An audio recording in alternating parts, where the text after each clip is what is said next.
Hello అండి, welcome to my channel Suma cooking. ఈరోజు మన ఛానల్లో రెసిపీ వచ్చేసి నువ్వులతో కారప్పొడి అండి. చాలా కమ్మగా ఉంటుంది. మనము అన్నంలోకైనా లేదంటే టిఫిన్స్, ఇడ్లీ, దోశలకు కూడా చాలా టేస్టీగా ఉంటుంది.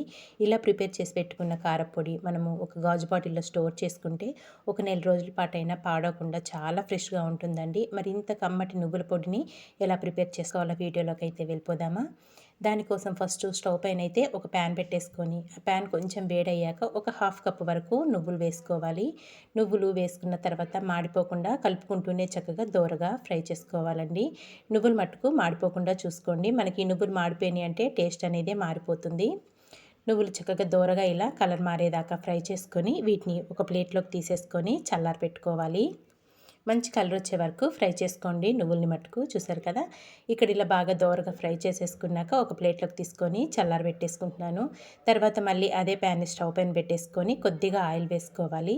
ఆయిల్ కొంచెం వేడయ్యాక ఒక టేబుల్ స్పూన్నర వరకు మినప్పప్పు, ఒక టేబుల్ స్పూన్నర వరకు శనగపప్పు వేసుకొని 1 నిమిషం పాటు వీటిని ఫస్ట్ ఫ్రై చేసుకోవాలండి.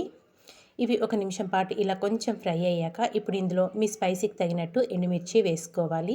మీరు తినే కారాన్ని బట్టి ఎండుమిర్చి అనేది వేసుకోండి. ఇక్కడ నేను ఒక 12 వరకు ఎండుమిర్చిని 2 ముక్కలుగా కట్ చేసుకొని వేసేసుకున్నాను. ఇందులోనే ఒక గుప్పెడు వరకు కరివేపాకు కూడా వేసేసుకొని చక్కగా ఇదంతా బాగా దోరగా ఫ్రై చేసుకోవాలి. మనం వేసుకున్న మినప్పప్పు, శనగపప్పు అనేది క్రిస్పీగా అయ్యే విధంగా ఫ్రై చేసుకోవాలండి. ఎండుమిర్చి కూడా చక్కగా దోరగా ఫ్రై అయిపోవాలి. ఇవి కొంచెం ఇలా ఫ్రై అయ్యాక దీంట్లో లైట్గా మెంతులు వేసుకోండి. మరీ ఎక్కువ కాదు, నేను వీడియోలో చూపించిన విధంగా లైట్గా మెంతులు వేసేసుకొని చక్కగా ఇదంతా బాగా ఫ్రై చేసుకోవాలి. ఇంకా మనం స్టవ్ ఆఫ్ చేస్తామన్న 1 నిమిషం ముందు కొద్దిగా చింతపండుని నారలు తీసేసుకొని చింతపండుని కూడా వేసేసుకొని 1 నిమిషం పాటు ఫ్రై చేసేసుకొని ఇంక ఇప్పుడు స్టవ్ ఆఫ్ చేసేసుకోవాలండి.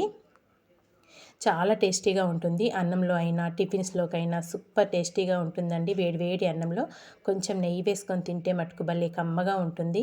మనం ఫ్రై చేసుకున్న ఎండుమిర్చి, పప్పులు ఇవన్నీ వేగిపోయి స్టవ్ ఆఫ్ చేసుకుని ఒక ప్లేట్లోకి తీసుకొని చల్లారాక ఒక మిక్సీ జార్లోకి అయితే వేసేసుకోవాలి. ఇందులోనే ఒక టేబుల్ స్పూన్ వరకు జీలకర్ర, ఒక 20 వరకు వెల్లుల్లి రెబ్బలు పొట్టు తీయకుండానే వేసేసుకోండి. పొట్టు తీయాల్సిన అవసరం లేదు. వెల్లుల్లి రెబ్బలు కూడా వేసేసుకున్నాక ఇందులోనే రుచికి సరిపడినంత సాల్ట్ కూడా వేసేసుకోవాలి. సాల్ట్ కూడా వేసేసుకొని ఇదంతా గ్రైండ్ చేసేసుకోవాలండి. మరీ మెత్తగా కాకుండా కొంచెం బరకగా వచ్చే విధంగా గ్రైండ్ చేసుకోవాలి. చూసారు కదా, ఇక్కడ ఇలా గ్రైండ్ చేసేసుకున్నాక ఇప్పుడు ఇందులో మనం ముందుగా వేయించి పెట్టుకున్న నువ్వుల్ని కూడా వేసేసుకోవాలి. నువ్వులు కూడా వేసేసుకొని మళ్ళీ ఇదంతా ఒక్కసారి గ్రైండ్ చేసేసుకుందాము. ఇక్కడ నువ్వులు కూడా వేసేసుకొని ఇలా గ్రైండ్ చేసుకోవాలి. మెత్తగా అస్సలు గ్రైండ్ చేసుకోకండి. కొంచెం బరకగా ఉంటేనే మనకి ఈ కారప్పొడి అనేది అన్నంలో కలుపుకొని తింటే చాలా కమ్మగా ఉంటుంది. ఇంక ఇదంతా కలిపేసుకొని ఒక ప్లేట్లోకి తీసుకొని కొంచెం చల్లారాక ఒక గాజు బాటిల్లో స్టోర్ చేసుకుంటే ఎంతో టేస్టీగా ఉండే మనకి నువ్వుల కారప్పొడి అయితే రెడీ అయిపోయినట్టేనండి. చాలా అంటే చాలా కమ్మగా ఉంటుంది. అన్నంలో కలుపుకొని తింటుంటే మటుకు సూపర్ టేస్టీగా ఉంటుందండి. ఇడ్లీ అయినా, దోశ అయినా చాలా బాగుంటుంది. మరి ఇంకెందుకు ఆలస్యం, తప్పకుండా మీరు ట్రై చేయండి. ట్రై చేశాక ఎలా వచ్చిందో కామెంట్ చేయండి. థ్యాంక్